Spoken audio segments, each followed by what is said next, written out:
there is no agree to disagree. Who was Paul quoting?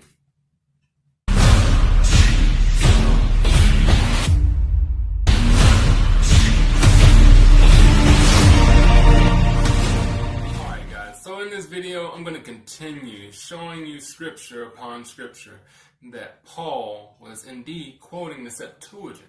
So let's go ahead and begin. We're going to go to 2 Timothy chapter 1 in verse 7. And it reads, "For Elohim hath not given us the Ruach or spirit of fear, but of power and of love and of a sound mind." Inspirational scripture, but what scripture is he getting that from? Let's go to the book of Proverbs. In the KJV, chapter 9, and verse 10, it reads, "For the fear of Elohim is the beginning of wisdom, and the knowledge of the holy or set apart is understanding." Alright, so you can't see it within there, but let's go straight to the Septuagint. Proverbs chapter 9 and verse 10. "The fear of Yah is the beginning of wisdom, and the counsel of saints is understanding. For to know the law is the character of a sound mind."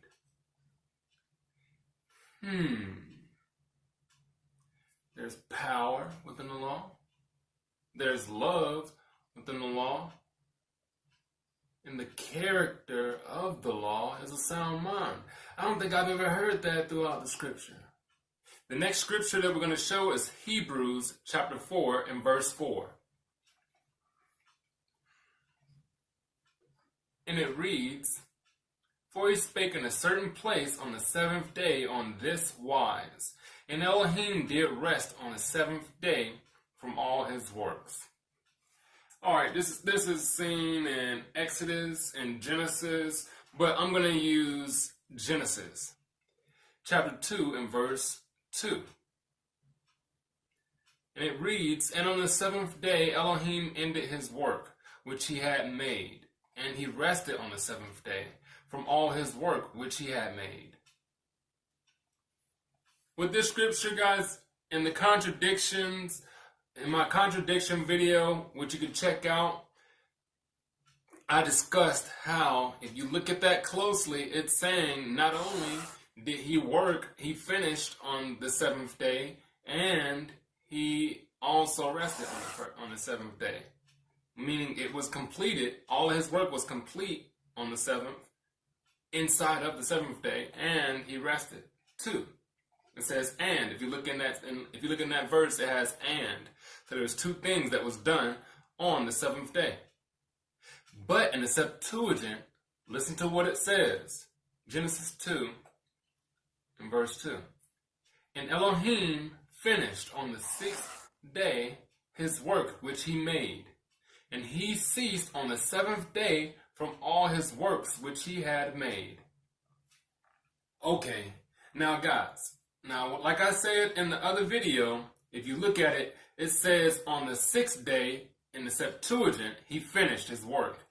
But in the KJV, it says on the seventh day, he finished his work. We have to listen to what's being said.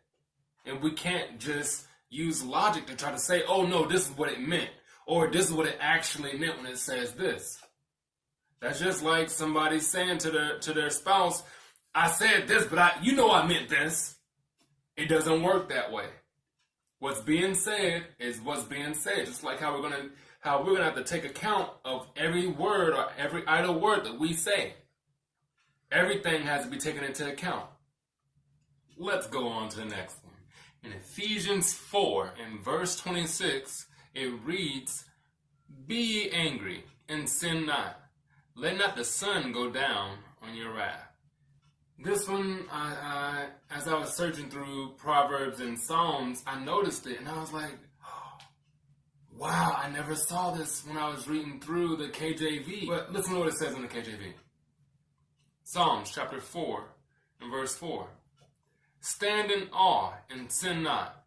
Commune with your own heart upon your bed, and be still. Selah. When I read this in Psalms, I was like, dang, that almost sounds like this. But it's not. Listen what it says in the Septuagint. Psalms chapter 4 and verse 4. Be ye angry and sin not. Feel compunction upon your beds for what ye say in your hearts.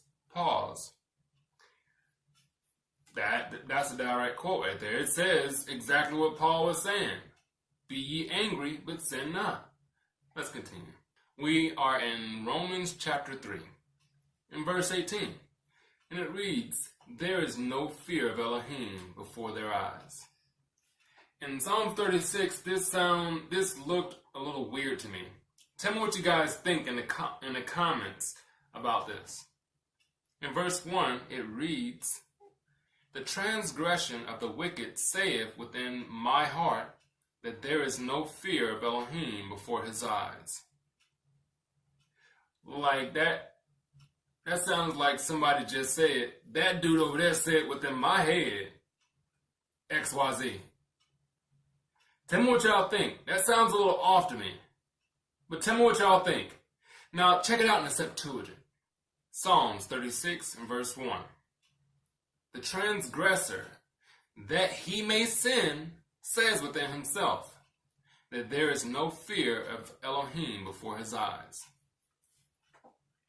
So what I'm hearing when I go over that is this guy justifies or makes himself feel comfortable with sinning by saying he doesn't fear Elohim. This next one within Hebrews is one that is about the Mashiach, with which the KJV omits. Check it out. In verse 5 and 6 it reads, wherefore when he cometh into the world, he saith, sacrifice and offering thou wouldest not, but a body hast thou prepared for me. Let's go straight into the KJV in the book of Psalms, verse 40 and 6. And it reads, sacrifice and offering thou didst not desire. Mine ears hast thou opened. Burnt offering and sin offering hast thou not required. If that sounds like that connects with the scripture, let me know in the comments. If it doesn't, let me know in the comments. But we're going to go to the Septuagint. And it reads in verse 6, sacrifice and offering thou wouldest not, but a body hast thou prepared me. Whole burnt offering and sacrifice thou didst not require. Okay, now that sounds like another direct quote that Paul is getting from the Septuagint, that is a copy of a more ancient Hebrew text. But let's continue chopping it up. Alright, so this is the last one, guys. And it is in Romans chapter 9. In verse 33, and it reads, as it is written, behold, I lay in Zion a stumbling stone, a rock of offense, and whosoever believe on him shall not be ashamed. So when we go to the KJV, in Isaiah chapter 8 and verse 14, it says, for he shall be for a sanctuary, but for a stone of stumbling and a rock of offense to both the houses of Israel, for a gin and a snare to the inhabitants of Jerusalem. Alright, so that sounds pretty spot on. But let's go to the Septuagint. In Isaiah chapter 8 and verse 14 it reads, and if thou shalt trust in him, he shall be to thee for a sanctuary, and he shall not come against him as against a stumbling stone, neither as against the rock falling, neither as against the falling of a rock, but the house of Jacob are in a snare, and the dwellers in Jerusalem in a pit.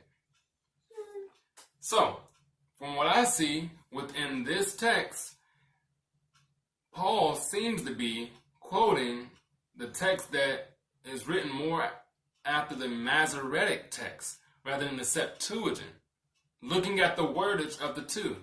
He's more leaning on to what was written towards the KJV. Guys, let me know what you've seen. Stay tuned. Shalom.